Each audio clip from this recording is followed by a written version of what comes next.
اپنی نیند قربان کر کے جب عورت سحری کے لیے دسترخوان سجاتی ہے تو وہ کیوں پریشان ہوتی ہے کہ کوئی دال میں نمک کی کمی کی شکایت کر دے گا؟ وہ کیوں پریشان ہوتی ہے کہ اگر کھانے میں بال نکل آیا تو اس کے ساتھ اس کے گھر اور خاندان کو بھی لپیٹے میں لے لیا جائے گا؟ وہ کیوں ڈرتی ہے کہ اگر سالن ٹھنڈا نکل آیا تو کوئی غصے کے مارے برتن پلٹ دے گا؟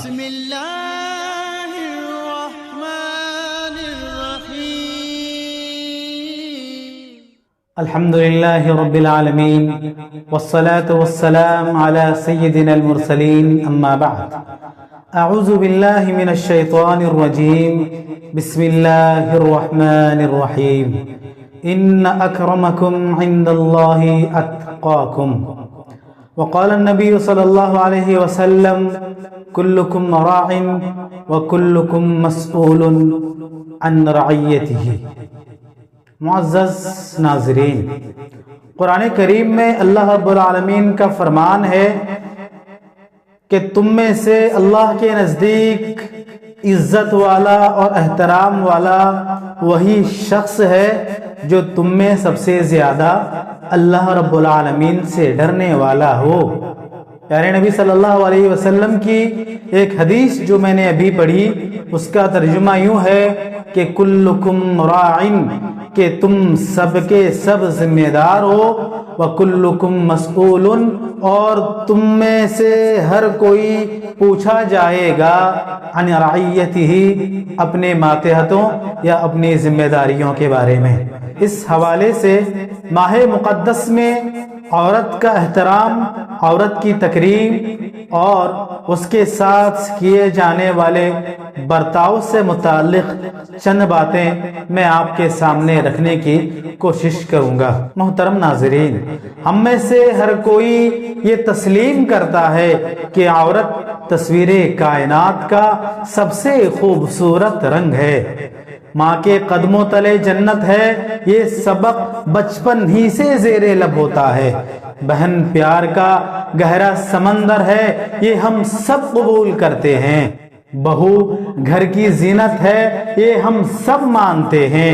بھابھی بڑی بہن بلکہ ماں کا درجہ رکھتی ہے، ہم سب اس کے قائل ہیں۔ لیکن میرا یہ سوال ہے کہ ماہ مقدس میں یہ سارے فلسفے، یہ سارے ترانے کہاں کھو جاتے ہیں؟ کیا روزے کی حالت میں فطری طور پر آرام کا مطالبہ صرف مرد کی طبیعت کرتی ہے اور عورت ذات کو آرام کی قطعی ضرورت نہیں نا، بالکل بھی نہیں۔ تو پھر عورت پر اس قدر ستم، اتنے ظلم اور اتنا قہر کیوں ڈھایا جاتا ہے؟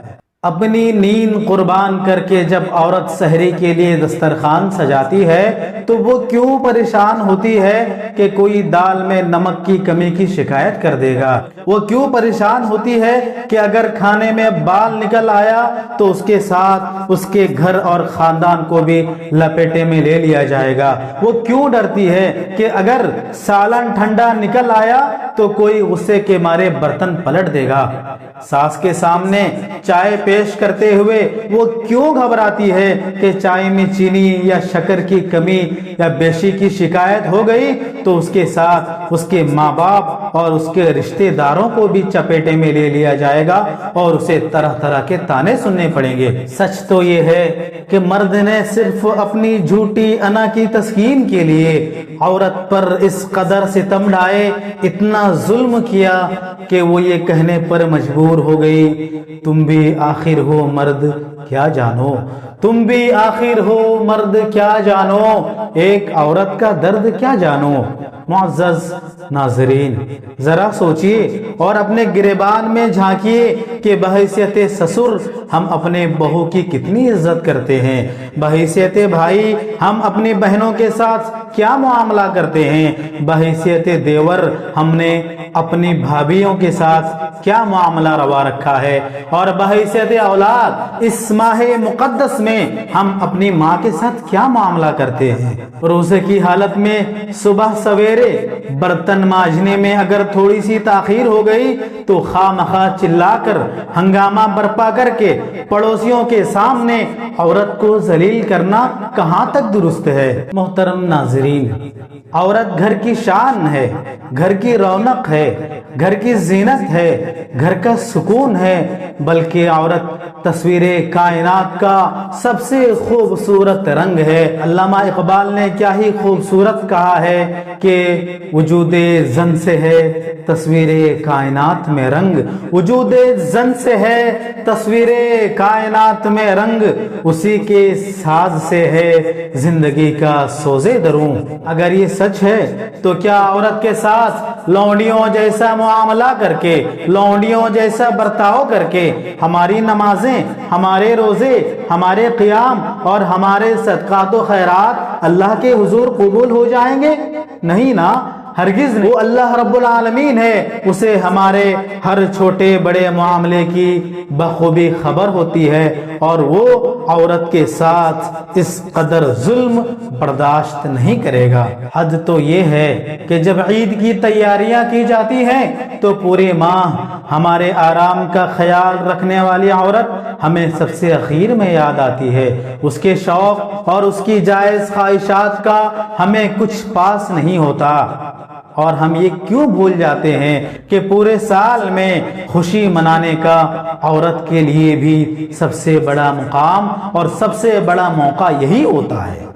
قابل غور مقام یہ ہے کہ مذہب اسلام نے تاریخ انسانیت میں عورت کو سب سے بڑا اور سب سے اونچا مرتبہ عطا کیا ہے، اور حیرت کی بات یہ ہے کہ ہم اس کے پاسبان اور مذہب اسلام کے پیروکار ہونے کے باوجود عورت کی تکریم کی پامالی میں سب سے آگے ہیں۔ ہمارے اختیار میں ہے کہ عورت کی تکریم کا فخر بھی ہم حاصل کریں یا پھر اس کی تذلیل کر کے جرم عظیم کا شکار ہو جائیں۔ اب اس حوالے سے ہماری کیا ذمہ داریاں ہیں؟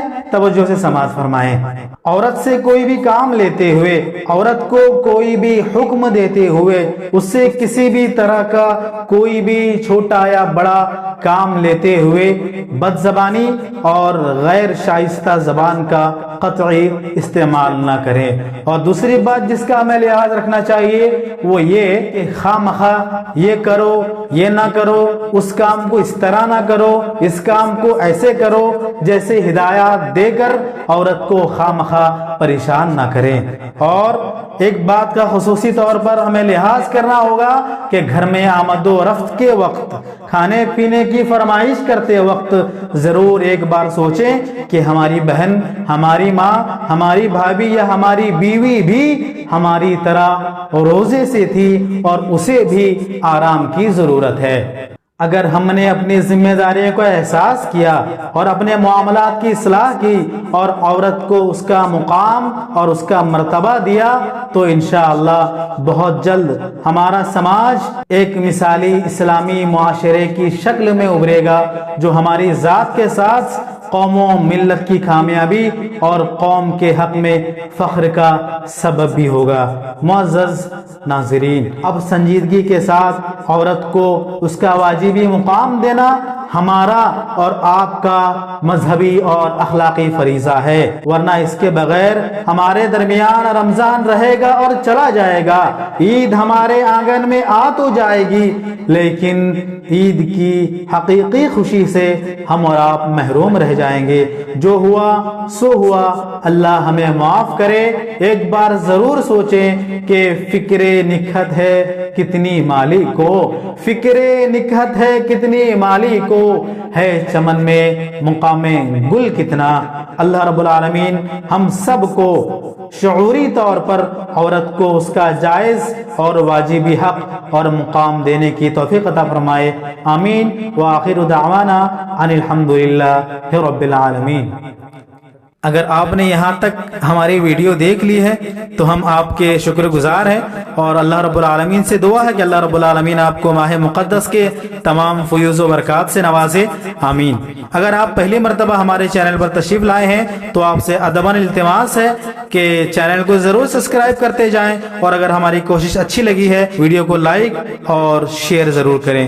پھر ملتے ہیں اگلی ویڈیو میں، تب تک کے لیے اللہ حافظ۔ السلام علیکم ورحمۃ اللہ وبرکاتہ۔